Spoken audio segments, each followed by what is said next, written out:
If you're watching this and you are an emotional wreck and you're noticing that you're hyper emotional about everything, don't worry, you're in good company. In this video, I'm going to share you how to overcome being a highly emotional person and taking everything so seriously. Let's go. All right. So if you don't know, my name is Justice.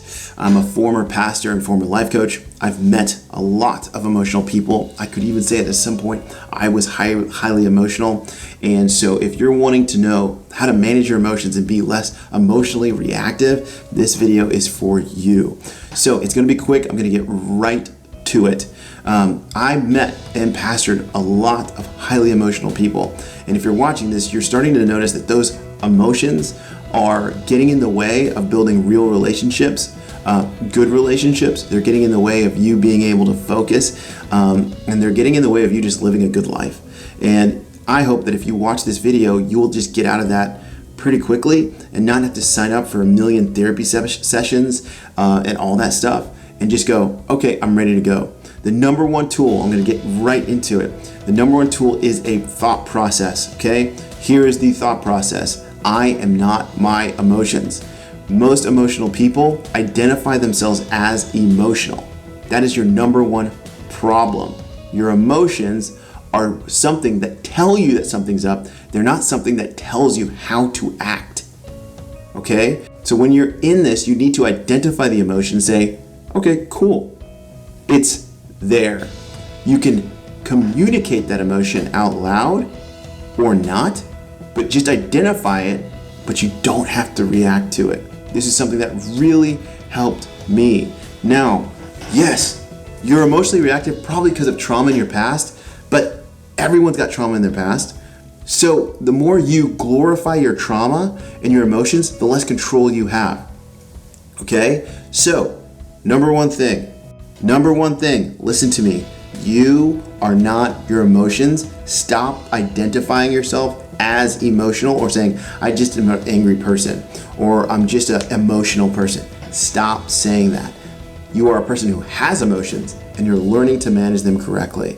Now, when you see your emotions, they were at some point, the reason you're emotional is because at some point those emotions protected you because you lived in or you felt like you were living in an intense environment or an environment where you had to protect yourself. It's important for you to go, do I need to remove myself from those environments? This is number two. Am I in environments that are causing me to be more emotional? And be really careful here, because some people, you just live in a normal environment, but you're the problem and you don't want to say it. But some of you are living in hostile, negative environments with negative people. Remove negative people from your life and surround yourself with more positive, uplifting people, and watch as the way that you look at the world actually changes, okay? So, change your community. Number one, what is the number one thing that we need to do? Stop identifying yourself and notice that your emotions are not who you are. They are not in control of you. They are over there. You're thankful for them because they let you know that something's up, but they are not your master and tell you what to do. Two, you're going to take away the negative people in your life and you're going to surround yourself with people that are positive, that you're knowing are more emotionally stable. It's going to be easier to see what it looks like to be emotionally stable than it is to just start being emotionally stable. Okay? The third thing is the most important, and I really want to hear this. Like, you need to hear this. Number three, you have to commit. Okay? The number one thing is I'm going to commit to becoming a more emotionally stable person. I'm no longer going to depend on my emotions to protect me because they don't at this point. All right? So, do you commit? If you commit, what you'll start to see is changes are going to happen quicker than you know because you've already made the commitment if you're a person that can stick to commitments. All right? That alone, just committing to becoming emotionally stable, will help you more than any therapy session. Therapy sessions let you identify why you're being emotional personally, but if you don't commit, you'll never change. You'll just go, I'm an emotional person because of something that my dad did to me. And then you'll just be mad at your dad. Is that what you want? No. All right? Most of the times, and now we're going to move into the bonus section. Some of you are not going to want to hear this, but it's important. You need to forgive, and forgiveness is a process. You're emotionally all over the place, usually because of a person or a group of people that may have wronged you, it is your job to forgive them. And forgiveness is a process. So every time they come up in your mind, you need to forgive them. If when I say that, you go, no, there. That means that they have more control over your emotions than you have over yourself. Forgiving them is more for you than it is for them, because what you're saying is, I relinquish giving you power over me. All right? This is something I have to tell my kids when they're arguing with each other and one kid knows exactly how to trigger the other person. I will talk to the triggered person, not the one that's trying to, annoy. I'll talk to the triggered person. I go, do you like that they have control over you? Okay, don't let them. All right, you can walk away.